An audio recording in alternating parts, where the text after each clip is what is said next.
कुछ जगहें सिर्फ वीरान नहीं होती, वो इंतजार करती हैं किसी के लौट आने का, किसी के आखिरी संस्कार का।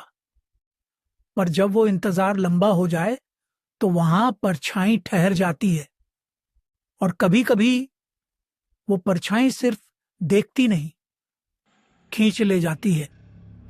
ये कहानी है पंजाब के एक गांव की, जहां एक नौजवान लड़का हरजीत कई सालों बाद अपनी नानी के अंतिम संस्कार में भाग लेने आया था। जब वह पहुंचा तो रात हो चुकी थी।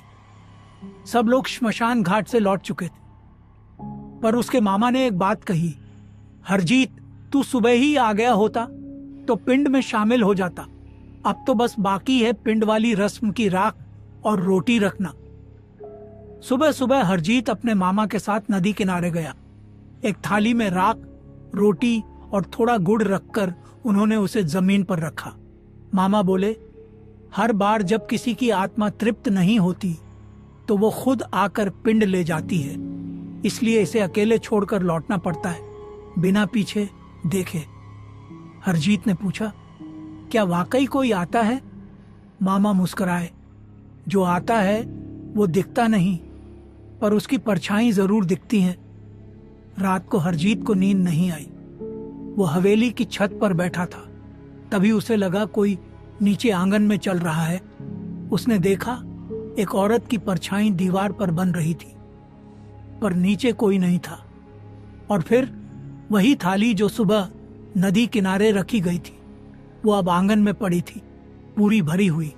हरजीत डर के मारे अंदर भागा, पर अंदर भी वही राख की गंध फैली हुई थी। फिर एक धीमी सी आवाज आई, मेरा पिंड अधूरा रह गया था, अब पूरी हुई रस्म, लेकिन अब कोई और भी साथ चलेगा।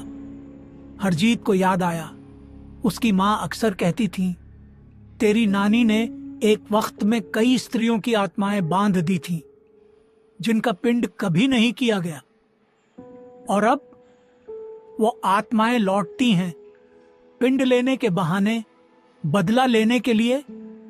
हरजीत के सामने दरवाजा खुलता है और राख से भरी थाली जमीन पर गिरती है। राख उड़ती है और उसके बीच से एक चेहरा बनता है, अधजला, नानी की शक्ल जैसा। तू आया तो है, लेकिन अब जाएगा नहीं। तेरे पिंड की बारी है अब। जो आत्मा अपना पिंड नहीं पाती, वो किसी और का पिंड उठा लेती है, और तब वो सिर्फ परछाई नहीं रहती, बन जाती है पिंड वाली परछाई। हरजीत की आंखें खुली तो सुबह हो चुकी थी, पर हवेली में एक अजीब शांत सन्नाटा था। कोई दरवाजा नहीं खुला, कोई रसोई में नहीं गया। मामा, मामी और बाकी लोग घर से बाहर किसी पूजा में गए थे। हरजीत अकेला था। उसे लगा पिछली रात जो हुआ वो सिर्फ सपना था। रसोई के दरवाजे पर एक पुरानी नींबू मिर्ची की माला टंगी थी। वो अपने आप हिलने लगी। हरजीत ने पास जाकर देखा, नींबू काला पड़ चुका था और मिर्चियां सड़ी हुई लग रही थीं। तभी रसोई के शीशे पर एक परछाई उभरी। उसका चेहरा उल्टा और जलता हुआ था। तेरे हाथ से मेरी राख जमीन पर गिरी थी, अब तेरे हाथों से मेरी मुक्ति होगी। हरजीत घबराकर गांव के मंदिर की ओर भागा। वहां एक पुराना पंडित बैठा था, आंखें मूंदे हुए। हरजीत ने उससे पूछा, बाबा, क्या किसी आत्मा का पिंड अधूरा रह जाए तो वो वापस आ सकती है? पंडित बोला, अगर उस आत्मा ने किसी और की आत्माओं को रोका हो तो उसकी मुक्ति तब तक नहीं होती जब तक वो बाकी आत्माओं को आजाद न करे, और उसके लिए किसी और की आहुति जरूरी होती है। हरजीत रात को वापस लौटा। अब हवेली पूरी तरह बदल चुकी थी। दीवारों पर काली राख के निशान, आंगन में जली हुई चूड़ियां, और बीचों बीच वही थाली, पर अब उसमें किसी बच्चे की हड्डियां रखी थी। तभी एक औरत की हंसी गूंजी, उनका पिंड मैंने कभी नहीं किया था, अब मैं उनका पिंड बन चुकी हूं, और तेरा नंबर अगला है। हरजीत को अब हर रात सपने आने लगे, जिनमें वो खुद श्मशान में जलता हुआ दिखता था।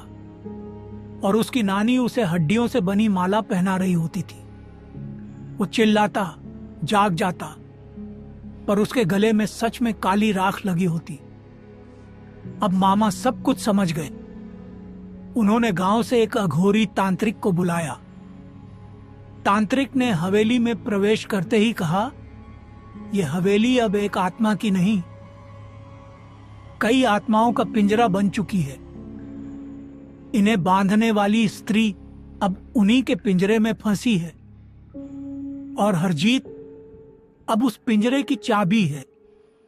तांत्रिक ने हरजीत से कहा, तेरी नानी ने जिन आत्माओं को रोका था, अब तू ही उन्हें मुक्त करेगा। हरजीत ने नदी किनारे जाकर 7 थालियां सजाईं हर एक आत्मा के नाम की।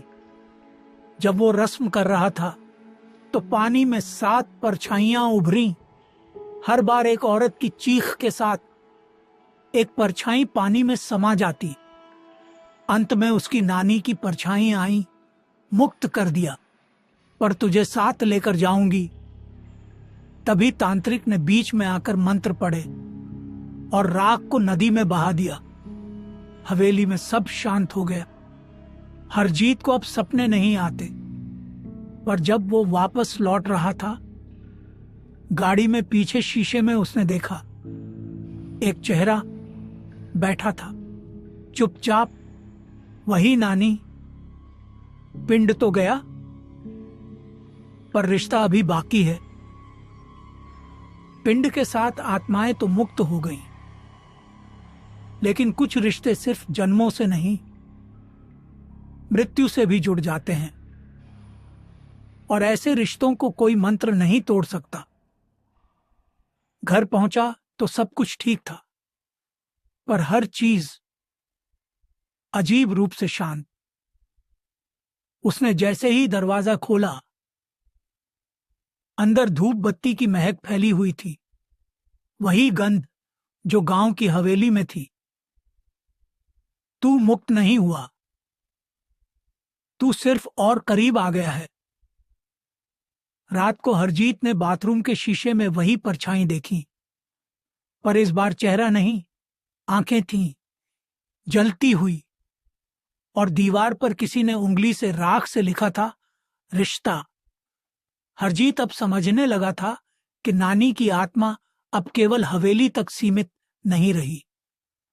तांत्रिक की बात याद आई, अगर कोई आत्मा किसी रिश्ते से बन जाए तो वो आत्मा नहीं रहती, वो संस्कार बन जाती है, और संस्कार पीछा नहीं छोड़ते।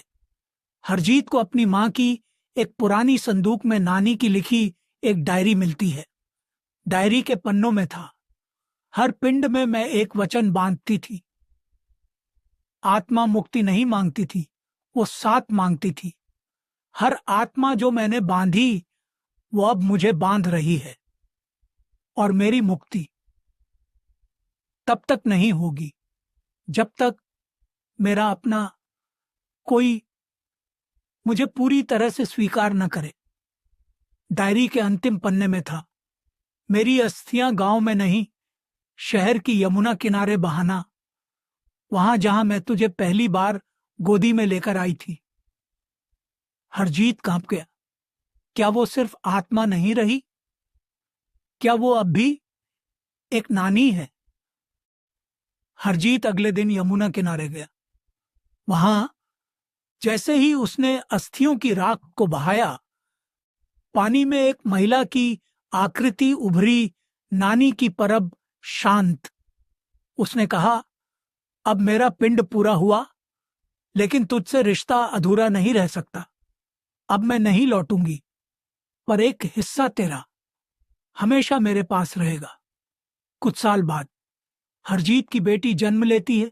उसकी आंखें बिल्कुल उसकी नानी जैसी होती हैं, और जब पहली बार हरजीत उसे गोदी में उठाता है, वो मुस्कुराकर कहती है, बेटा, कभी कभी मुक्ति सिर्फ मोक्ष नहीं होती, वो एक पुनर्जन्म होती है, जहां परछाई फिर से लौट आती है, पर इस बार एक रिश्ते के रूप में।